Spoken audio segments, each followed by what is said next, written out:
For 2 millennia, the Holy Land has been the cradle of Christianity. Its ancient stones whisper the stories of Jesus and the first believers. Jerusalem, Bethlehem, and Galilee are the sacred heart of a global faith. Pilgrims have walked these paths, seeking connection to their spiritual origins. The churches here, among the oldest in the world, have survived empires and wars. Local Christians are the descendants of the first followers, custodians of Christianity's most revered sites. But today that living history faces an existential threat. The Christian communities of the Holy Land are caught in a storm of conflict and fear. The steady erosion of their numbers has become a landslide, threatening to erase 2,000 years of heritage. The world watches as one of Christianity's foundational communities fights for survival, asking, will we be the last generation of Christians in the land of Christ? The year 2024 will be remembered as a time of profound trauma, a year that has left deep scars on the soul of a people and a land. For the Christians of the Holy Land, this crisis has been especially devastating, threatening not only their safety but their very existence in the place where their faith was born. The Israel-Gaza conflict has spiraled into a devastating war, creating a humanitarian catastrophe that has touched every corner of daily life. The destruction is not just physical, but emotional and spiritual, leaving communities fractured and hope in short supply. For Christians in Gaza and the West Bank, the violence is a direct assault on their lives and security. Their neighborhoods, once places of peace and tradition, have become front lines in a conflict they did not choose. Families have been shattered, homes and loved ones lost. The pain of losing a parent, a child, or a neighbor is compounded by the knowledge that there is no safe haven left. Children who once played in church courtyards now cower at the sound of explosions. Their laughter has been replaced by fear, and their innocence stolen by the relentless thunder of war. Every day is a battle for survival. Food, water, and safety are scarce. Families huddle together in makeshift shelters, sharing what little they have, clinging to each other for comfort and strength. The Al-Suri family's tragedy at the Greek Orthodox Church of St. Porphyrius, where an airstrike killed 18, including 3 children, symbolizes the suffering. The church, once a sanctuary, became a scene of unimaginable loss. These are not abstract casualties, they are families and futures extinguished in an instant. Each photograph, each candle is a story of love and life cut short. Fear permeates every conversation and prayer. Even in moments of worship, anxiety lingers and hope feels fragile. The closure of the Rafah crossing has turned Gaza into a sealed cage, with nearly 1,000 Christians sheltering in churches and no hope of escape. The outside world feels impossibly far away, and the sense of isolation grows with each passing day. For them, 2024 has been a year of abandonment. The silence from the international community is deafening, and the promise of peace seems more distant than ever. The world seems to have forgotten the oldest Christians of the Holy Land are fighting for their lives. Their faith endures, but their future hangs in the balance, waiting for the world to remember them. For centuries, churches in the Holy Land stood as sanctuaries, places of peace, prayer, and protection, respected by all sides regardless of faith or politics. These ancient walls have witnessed generations seeking solace, and their doors were always open to those in need. But in recent years, the conflict has shattered that understanding. Now even the holiest places are not spared from violence. Churches, once symbols of hope and unity, have become targets in a war that recognizes no boundaries. The shelling of church compounds has sent a chilling message to all communities. Nowhere is truly safe, not even within sacred walls. The destruction of these sanctuaries has left many feeling abandoned and vulnerable.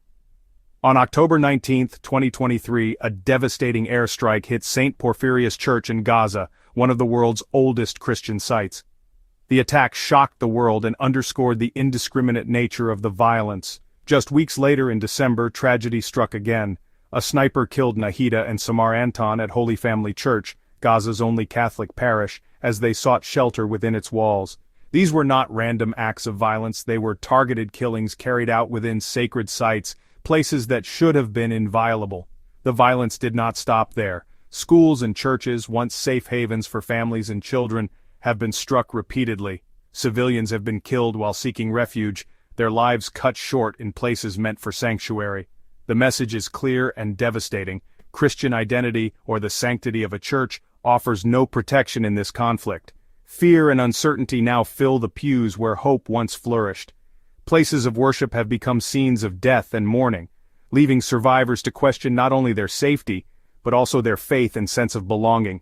Church leaders now find themselves managing crisis centers under fire, providing aid and comfort while their own sense of security is shattered. Their roles have shifted from spiritual guides to emergency responders. When the house of God is no longer a refuge, where can one turn for hope, for safety, for peace? The very foundation of faith is shaken. The attacks have left a deep and lasting scar on the collective psyche of the Christians of the Holy Land, forcing them to grapple with loss, fear, and the challenge of holding on to faith in the face of relentless violence. The most tragic consequence of this crisis is the relentless exodus of Christians from the Holy Land. The war has accelerated this flight to a terrifying pace. Families are fleeing for their lives and their children's futures. In Bethlehem, the Christian population has dropped from 85% in 1947 to just 10% today. Since October 2023, over 140 Christian families have left Bethlehem alone. In Gaza, fewer than 1,000 Christians remain. The reasons: fear, despair, and no hope for the future. Parents see no path forward for their children amid walls, checkpoints, and conflict.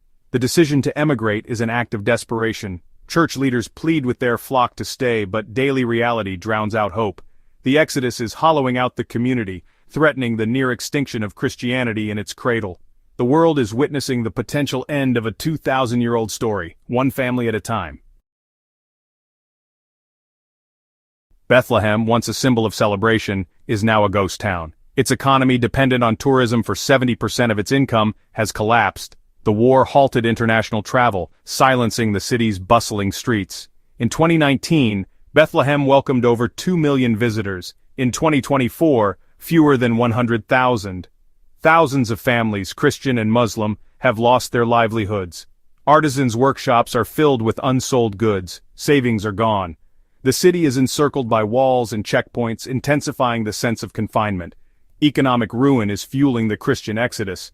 When families can't provide, emigration becomes unavoidable. The devastation is dismantling the very social and cultural fabric of one of Christianity's most iconic cities.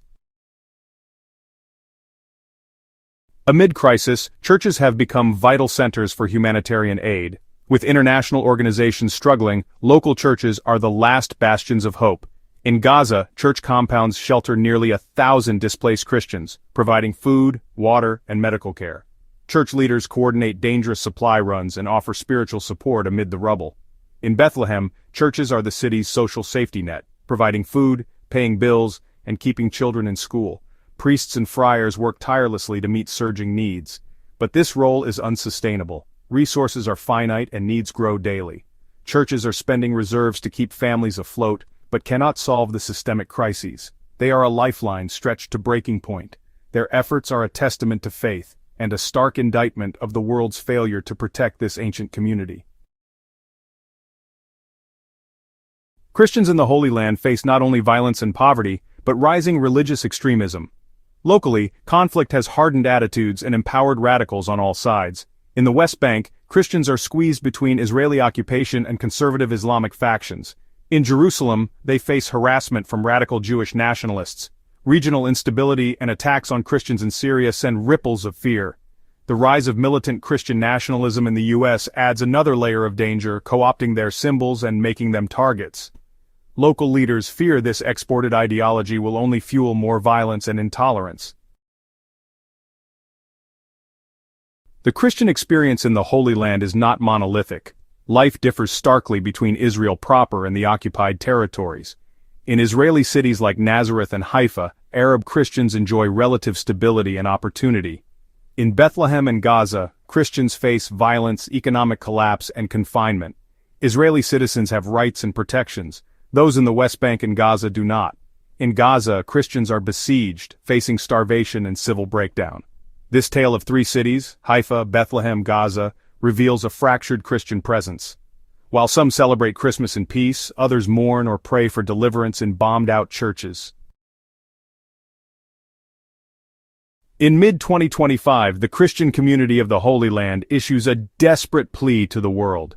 Their voices, echoing from the ancient streets of Jerusalem, call out not only for help, but for understanding and solidarity in a time of profound crisis. Their message is clear and urgent: do not let the cradle of Christianity become its tomb. The churches that have stood for centuries now face the threat of silence, as conflict and hardship drive families away and erode the foundations of faith and community. The survival of this community is a matter of global heritage and moral responsibility. The Holy Land is not just a place of history but a living testament to faith, coexistence, and resilience. Its loss would be a tragedy for all humanity, erasing a vital link to our shared spiritual roots. The violence must end. A just political solution is the only path forward. Only through dialogue, mutual respect, and courageous leadership can the cycle of suffering be broken and a future of peace secured for all who call this land home. International powers must act to de-escalate conflict, protect civilians, and uphold international law. The world cannot afford to turn a blind eye. Global leaders must use their influence to foster stability and ensure that justice prevails over violence. Sanctuaries must be respected. Attacks on churches and civilians must be condemned and prosecuted. Every shattered window and desecrated altar is a wound to the soul of humanity, demanding accountability and urgent action. Direct economic and humanitarian support is urgently needed to rebuild Bethlehem and aid Gaza. Without immediate assistance, families will continue to suffer, and the hope for renewal will fade. This is about restoring dignity and hope, not just charity. It is about empowering people to reclaim their lives, rebuild their communities, and nurture the next generation in safety and peace. Invest in local businesses, revive pilgrimage, and empower churches to continue their life-saving work. Supporting these efforts means preserving a vibrant culture and ensuring that the Holy Land remains a beacon for all faiths. The hope of these families is fragile but not extinguished. Each prayer, each act of kindness keeps the flame alive in the face of adversity. Their plea is simple yet profound: see their humanity, amplify their voices, and work for a peace that lets the bells of their ancient churches ring in celebration once more. The world must not let this hope fade. Together we can help it shine brighter than ever.